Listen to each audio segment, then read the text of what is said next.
Hi everybody, I hope you are all well.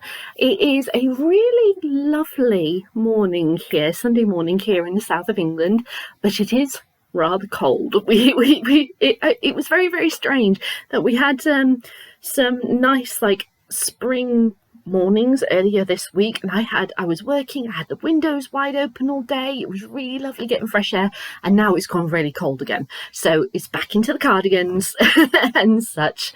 So since you last saw me, I've been obviously busy with work and such, and I also last weekend went to Gloucester Cathedral to see the Knife Angel sculpture, which is doing a tour at the moment, and it was one of the most stunning, poignant pieces of art I have seen.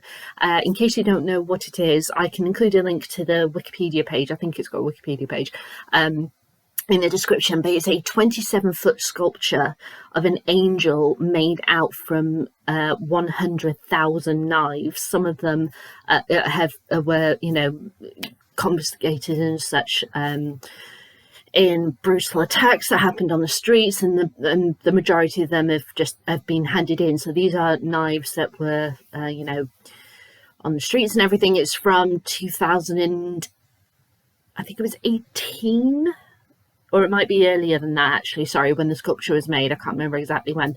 I went to see it and it was absolutely stunning, and the day that I went to see it was the 9th anniversary of the death of Holly Gazzard, a woman who was brutally stabbed to death in Gloucester. The people of Gloucester really took her to their hearts when she died, and her family were at the cathedral. They set up a stall because they set up a charity in her name, and they were selling things like wristbands and hoodies and such, and everyone in Gloucester, local businesses and that, had like purple hearts balloons for her and were wearing purple to honour Holly through the day.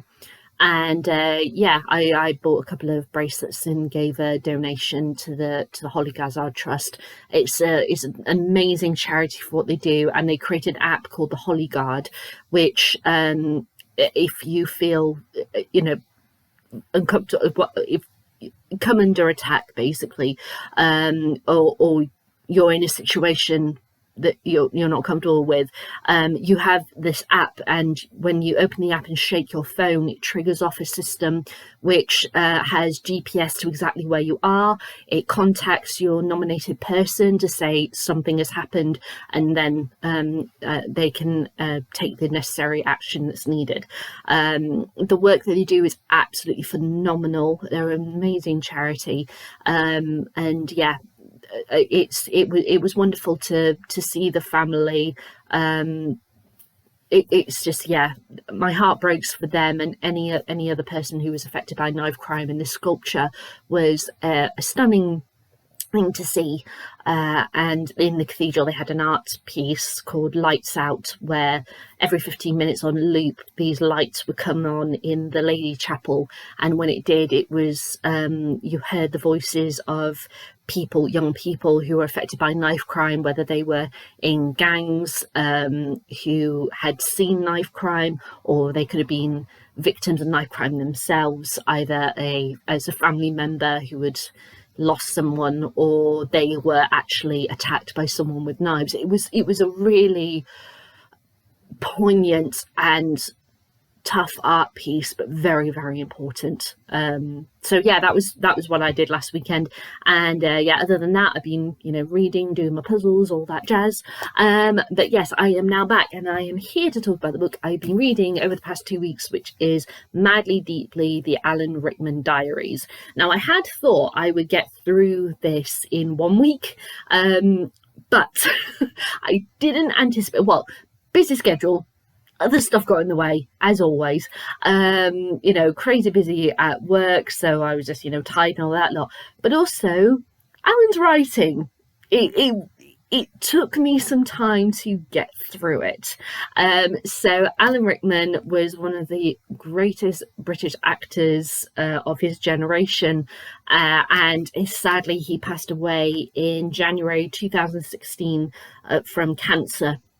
And he wrote diaries, and it was decided that his diaries would be published. He never wanted to write books, and I don't think it was said in the beginning that we don't think that he ever intended his diaries to be published, but at the same time, he kept all of his diaries. It was kind of like from the 1970s, sporadically through the 70s up to 1982, he'd write random diary entries. But then when 1993 hit, he wrote every time possible from 1993 up until his death. But he died in January 2016, and his last diary entry is the 12th of December 2015. So there is that bit of gap, because obviously he was extremely, extremely ill and then sadly passed away. And so, but he kept all of them. But what he would do is that he had diaries at home. He'd have like notepads. It wasn't like proper diaries, that you can buy from shops and such. Although he did have some of them. It would be notepads, and also he would carry notepads with him. So this book is basically merging the two together and publishing them. And of course, there are bound to be things, diary dates, that weren't published in this book, because this is like 454 pages, and then you've got an annex of his earlier diaries. So 454 pages to cover 20 odd years. What was it? No, 93, wasn't it? Yeah, so 22 years of diaries in 454 pages. So it's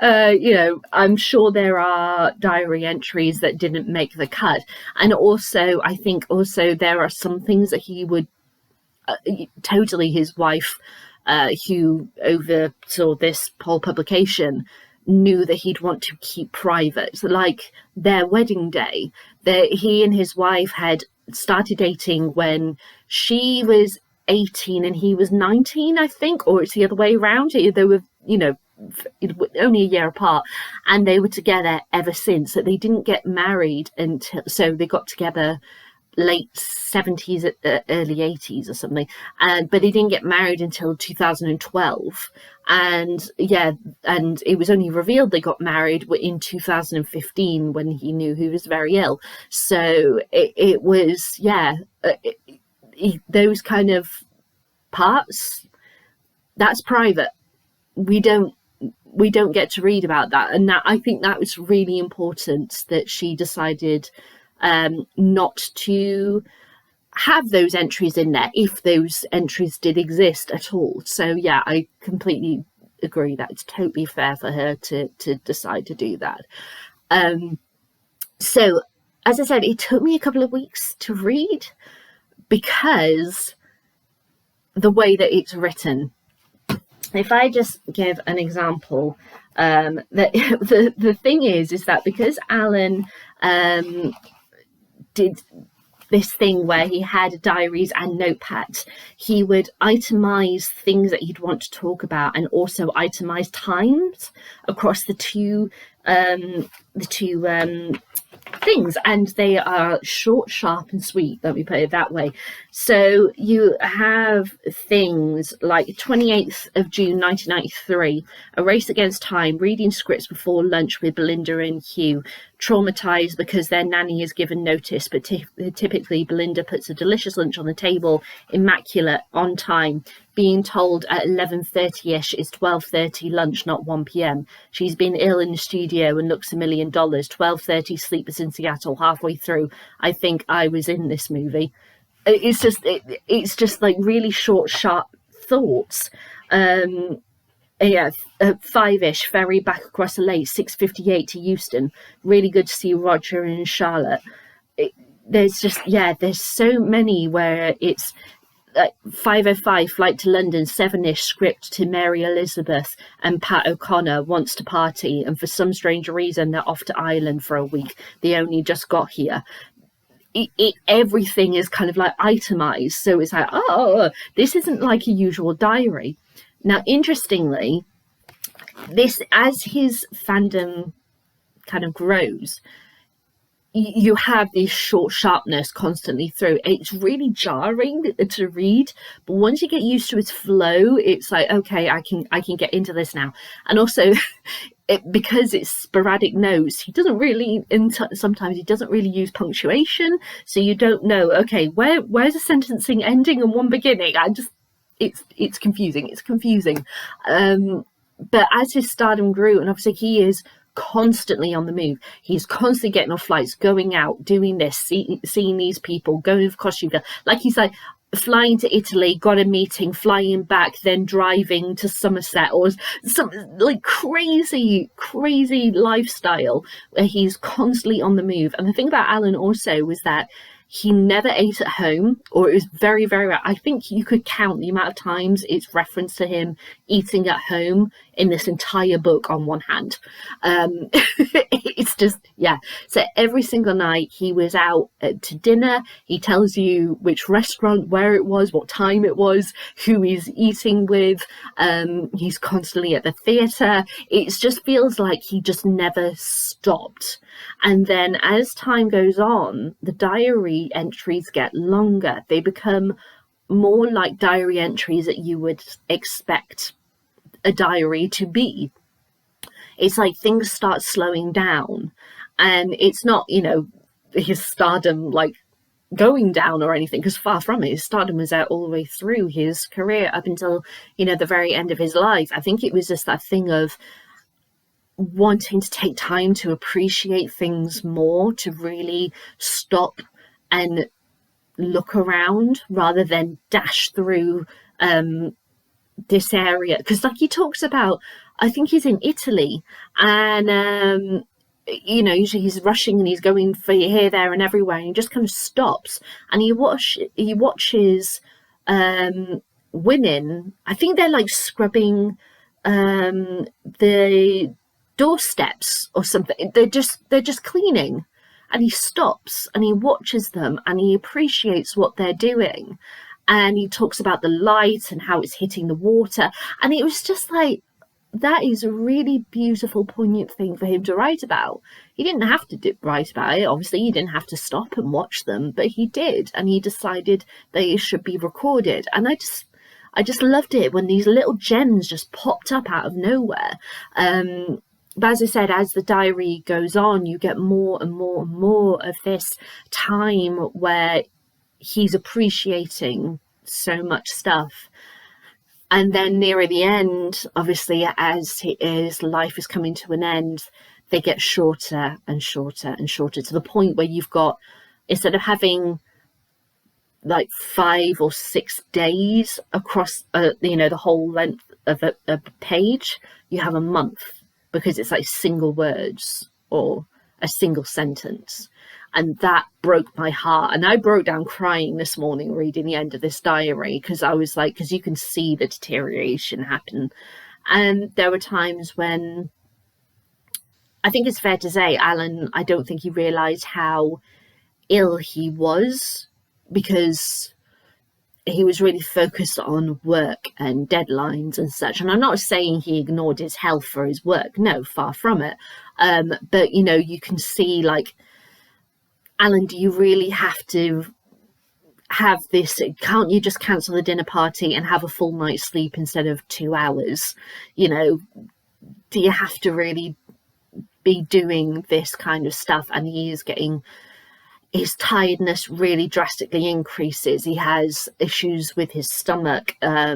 He's, but then also he was aging. He was 69, I think he was, when he died. Time, as you get older, your body changes. You have to adjust to various things, but there were certain things that he wasn't able to adjust because of his career. He was constantly on the move. He was constantly traveling. And I was devastated when Alan Rickman died. I just felt awful. He was a really, really great actor. But on the lighter side, I really felt like I really got to know Alan Rickman in a way. Obviously, I would never be able to say that I knew who he was or anything just from reading his diary. It's like, how many times have I read the diary of Anne Frank? I've read that diary so many times, but I don't know who the real Anne Frank was. How she went around in social circles and such that she had, and how she would respond to people. Would she smile to people on the street? That kind of thing. I don't know that information. So I feel like I got to know Alan, but I really have no idea. And I loved his wit. I loved how brutally honest he was, and it was very interesting that at the bottom of each page there are various notes that are referred to earlier up on the page, and they could be names of people, they could be places, they could be just say, oh, FYI, Alan was dealing with the selling of this property at the time that he writes this, so that's why he's talking about lawyers, and that kind of thing. And one of the things that he loved to do, which I learned from the notes, was that he would go out to the theatre all the time, right? And he would write notes in his notepad. As I said, he kept a notepad on him, and he would write down feedback for all of the actors. And then when they would go backstage and go to after show, that was the word, sorry, I couldn't think of the word then, after show drinks and such, he would give that feedback to his actors. At one point, he went to a Stephen Polyakov play, who's a great, great writer, and I can't remember which play it was, but in the lobby before the play, he basically went up to Alan and said, do not under any circumstance give my actors feedback tonight. He was just like, he knew what Alan was going to be like, and so he he got the message through to Alan before he saw the performance. Little things like that were lovely. One of the surprising things that I learnt about, which probably sounds ridiculous, but this is the thing of, I know Alan Rickman, the actor, but not the person. I did not realise how strong a friendship he had with Ruby Wax. I knew that they had a friendship, but Ruby is, like, throughout all of his diaries, she is always there, and he is always there for her. So whenever anything really happened, they were there for each other. And there is this diary entry, I'm just going to find it, where it talks about, here we go. So 27th of April 2008, the Priory, 1 p.m. to collect Ruby. So this is it. A big old white exterior. Ruby's coming out as we drive up to the main door. Lunch at Riva Church Road, Barnes. Back to the Priory for the tour. Yellow walls, claustrophobia, food smells, cheap wood cupboards in the rooms. Small TV screen, activities including drama workshop, assertiveness and craft works for Ruby. But she battles bravely on, searching for the drug balance. We talk of old friends, the need for less friends, simpler lives, less ego, the constant, we know it already truth. So he went to the Priory to see her, because he knew that she'd want to speak with him, and he's always there for her kids as well. He just talks about her in so glowing terms, but the thing, as I said, Alan was so brutally honest, and he is so brutally honest through this diary. And when this diary got published, there was a load of articles that said the top 10 things we learned about Alan Rickman through his diaries, and there was one that I was a bit like, how the press reacted to, which was, I thought, rather cruel, and that was the criticism of Daniel Radcliffe, Emma Watson and Rupert Grint, who play Harry, Hermione, and Ron, respectively, in the Harry Potter films. Now, bear in mind that when he's writing this diary, they are about 12. Right? They are children, and he's talking about oh God, being around kids and that, because he didn't have any children. He only talked about children in his diaries who he liked. He didn't talk about the other ones. You could say, about this, because he was quite critical of their acting, because how wooden Emma was, how they're constantly like panting in various scenes. It's like, yeah, but they do a lot of running scenes on the build up to that shot, so they have to be panting for continuity, kind of thing. But he talks about how the thing was Emma, how she's not a good actress and everything, but she was like 11 or 12 at the time that he wrote that diary entry, so she was a child. But also for Daniel Radcliffe, he said when they were in about film 3 or 4 of the Harry Potter franchise, he says about how Daniel, I don't see him being an actor, but possibly something like a producer or director. All the press jumped on that and were saying, oh my God, he criticised Daniel Radcliffe's acting. He doesn't think he's he's a good actor, and all that lot, and going, Dan, how do you feel about is it betrayal and all that lot? And I loved Daniel's response where he said, no. If you knew Alan, you knew that the critiques that he gave were there to hoist you up, to kind of thing.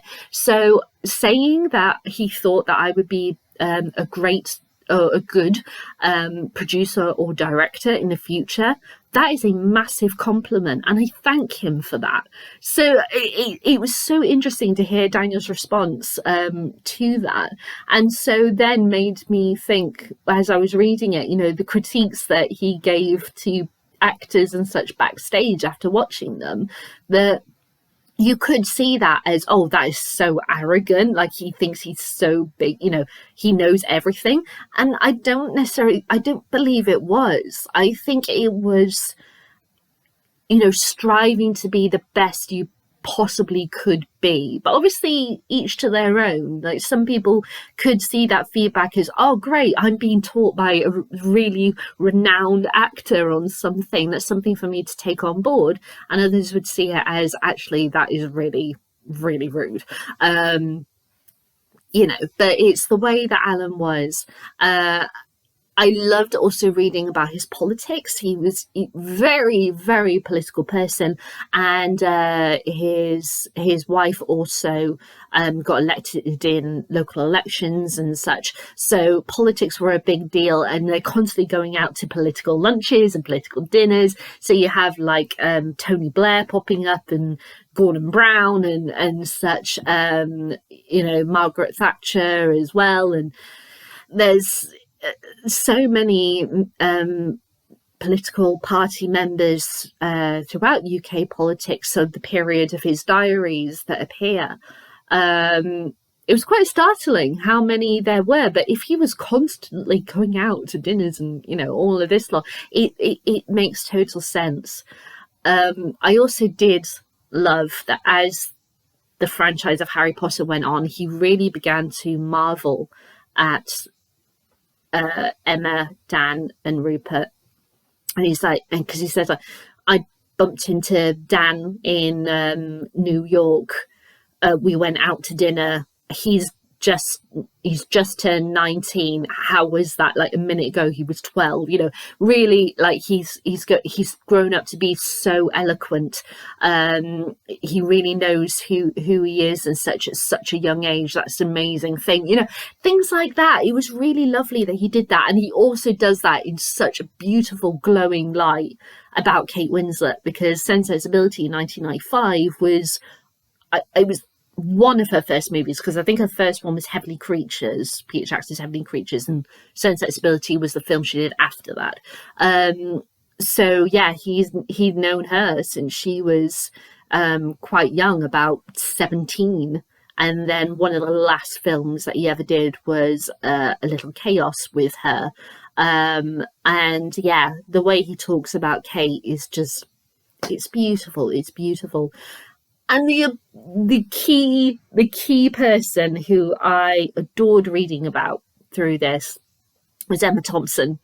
Emma Thompson and Alan Rickman were like best friends, almost to the degree that they treat each other like brother and sister. Like he could tease Emma throughout his diaries, throughout his life, but nobody else was allowed to tease Emma like how Alan did. You know, they were there for each other through thick and thin, and Emma's constantly through the book, just as his wife is, just as Ruby is.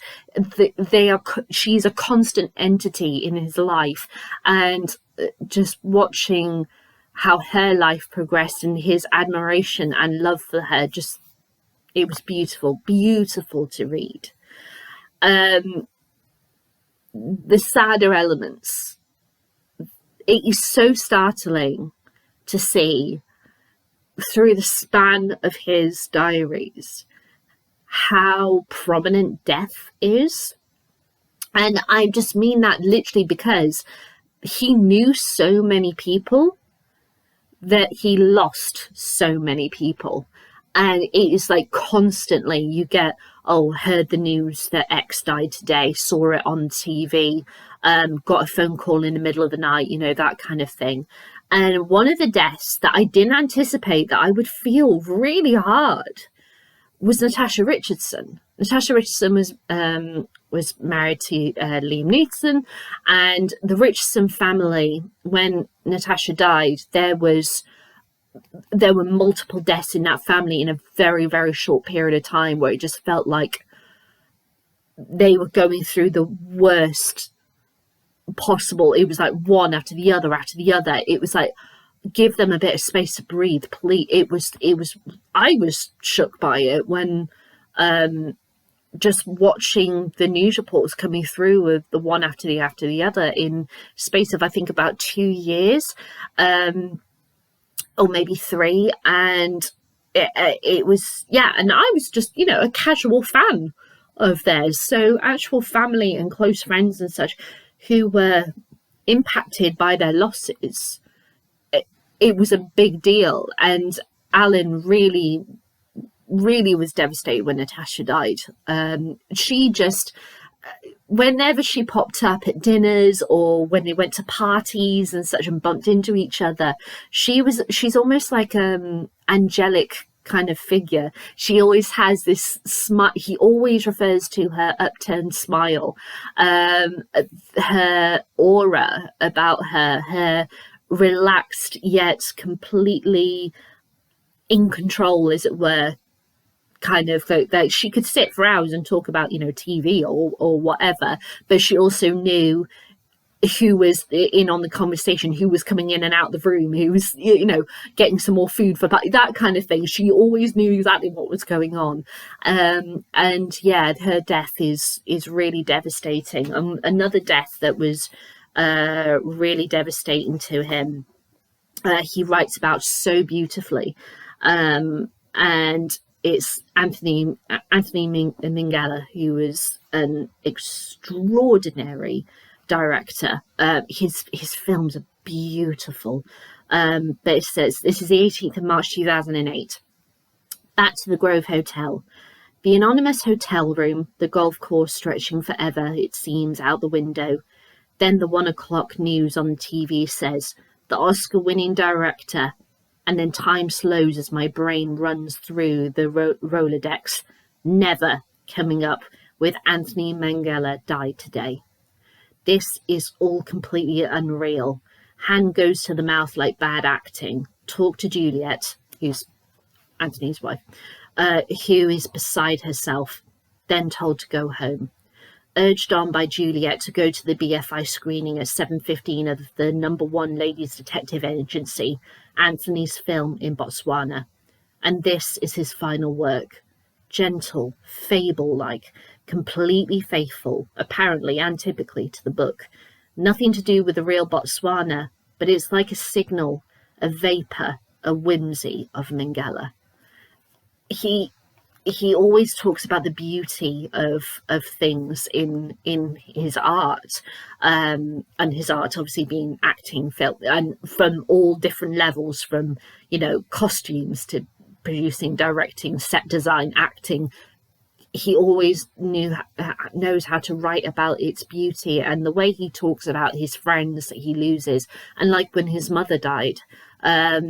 His father had died when he was young, when he was a child. But his mother died, I think it was 96, 97. That really felt it. That he always takes time in his diary to talk about those who have passed, no matter who they are, international or UK, linked to the art that he was involved with. It was just, the more people he met, the more obviously deaths he mourned. So death is a prominent thing throughout the pages, and then that makes it really startling when you get to like 2010, where he has a year where he's really not well, and it's like, oh god. And that's the thing about looking back, what's coming, being now reading this diary entry, and as he's getting sicker, it's almost like you can see, I was like almost begging him, Alan, please get some sleep. Don't go to that restaurant. Just have an evening at home, please. And he gets worse and worse and worse. And then finally he died. And I cried my eyes out this morning, and I'm feeling a little teary-eyed right now talking about it, when you get to the final diary entry, and then his wife takes over and says, this is where it stops. I'm going to tell you the rest of the story. And her writing is beautiful. I'm going to try and stop myself from crying. This kind of hit me in a way I didn't anticipate, because I cried. I was constantly laughing through it. I was constantly feeling the various emotions that he made me feel.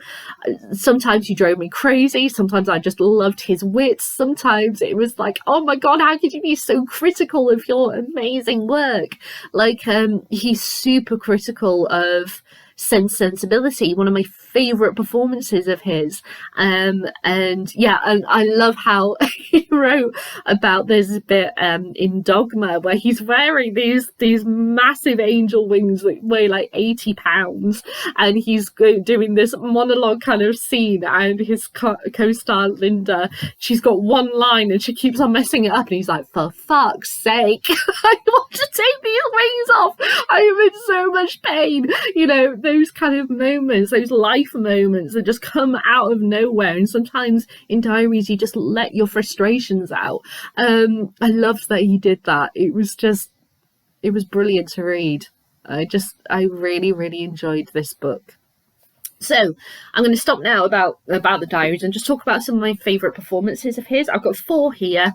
So the first one, as I said, it was the 1995 version of Sensibility. I got rid of my, did some getting rid of DVD cases and such, so that I had more space and that. So that's why I don't have a case. But yeah, Sensibility, the 1995 version, with Emma Thompson and Kate Winslet. He is my Colonel Brandon. I adore his depiction of Colonel Brandon. It is so subtle, so brilliantly put together, and with Ang Lee's direction and his amazing co-stars. There is this scene where it's him and Emma Thompson, and he's revealing stuff about his past and such, and you can't take his eyes off him in that scene. He's just perfect as Brandon. I love him. Now the second one is the 1999 cult classic Galaxy Quest. This film I got into because my dad was really into it, and I first watched it when I was a teenager. And basically it's about stars of a space TV show. It was a spoof of Star Trek, and it just It did okay when it came out, but it's become a cult classic, and it has been a phenomenal hit ever since. There's a really great Sky documentary, a 2-hour documentary about it, if you ever find it. I'll see if I can dig out the trailer for it to put in the description, but stars in late 70s, early 80s of a space show basically got cancelled, and then it jumps to 20 years later, and they go to like conventions and such, and it's, you know, they're just tired of it and everything, apart from the key star played by Tim Allen. And then one day at one of the conventions, they approached by a group of people, if you think of people, but actually aliens, who see their who got their a show pinged satellite into space and believe they're historical documents, and they need help from the threat of an alien invasion. So they take the actors into space and basically go, you are the crew who can save us. And it's like, oh my god. And it's a brilliant film. Tim Allen, Sigourney Weaver and Alan Rickman, just joyous to watch. All of the cast and story is brilliant. So if you've never watched Galaxy Quest, watch it. I think it might be on Netflix, I'm not too sure. Third one of the greatest films of 1999 is Dogma. Dogma is actually a film that you cannot get on any streaming platform because there's a whole thing. Look it up if you want to get the further details of it. But basically it's about two fallen angels, played here by Matt Damon and Ben Affleck, who want to basically turn the whole world upside down, and a group of humans and such are brought together to stop them. And it's all to do with God and the Bible and such, and it caused a massive controversy when it came out. And Alan Rickman, right there, he's the voice of God. And as I said, Dogma, where he's wearing the 80 pounds worth of angel wings and doing his big monologue sort of thing. And Linda, there she is, had one line and she kept on fluffing it, and his diary entry of that day was quite bold. But yeah, it's got an amazing cast. It is such a good film. Obviously, people who are religious, they have issues with it. I'm not religious at all. But even people who are religious have said that they love this film. So, you know, each to their own. But you cannot get it on any streaming platforms. If you want to watch it, you basically need to track down a DVD of it or something, or perhaps maybe find it online hidden somewhere. I don't know. And then, of course, I had to finish with the Harry Potter franchise. His Snape is just perfection. I will always adore him for all of his film roles that I know and love, but especially Snape. There's something just perfect about that casting. Every Harry Potter fan, I think, would say that. It would not be the same without him. It was absolutely incredible. So there we go. So I'm going to finish that. 38 minutes in. My God, this has been a long review. So those are my thoughts on Madly Deeply, the Alan Rickman Diaries. So would I read this again? Yes, I definitely would. Oh, I forgot to mention, there is a foreword by Emma Thompson. She actually read the foreword when it was the release of the book, and it is on YouTube. I will include that. It is really lovely and funny and emotional. And she's telling herself, just get through this without crying, Emma. It's a really, really great video. I'll include that. So would I read this again? Yeah, I think I definitely would. Now that I know the way that he writes, I think it would be easier the second time round, and so I would get through it quicker. But yeah, I definitely read it again. Would I recommend this to anyone? Yes, I would, but I would make them aware, as I said, the way that he writes, especially at the beginning, because he's constantly going here, there and everywhere. It's quite hard to get into, but once you get into it, it becomes second nature. I would say, would I read anything else written by Alan Rickman? But sadly, there is nothing else. So I definitely would if there were any more diaries that they want to publish, if there were any, but I don't think that is going to happen. So yeah, I absolutely love this. I'm not going to have this leave my bookcase for a long time, let me put it that way. So those are my thoughts on Madly Deeply, the Alan Rickman Diaries. Have you read this book? I'd love to know what you think. Leave me a comment in the comments box below. Give me a thumbs up, thumbs down. In time to you, I'll let you decide. And I'll be back with my thoughts with Beyond the Wand by Tom Felton, the actor who played Draco Malfoy in the Harry Potter series. This is not long at all, and work is calming down for me now, so I think I'm going to get through this really quite quickly. I don't know how many pages this is actually. Let's have a look. Oh, it's only in the the afterword ends on page 286, so probably next weekend I will be back with Tom Felton's Beyond the Wand. So yeah, I will see you guys when I am ready to review that. And of course, once that book has been read, I will be back to the jars to announce my next 5 reads. All right, guys, bye.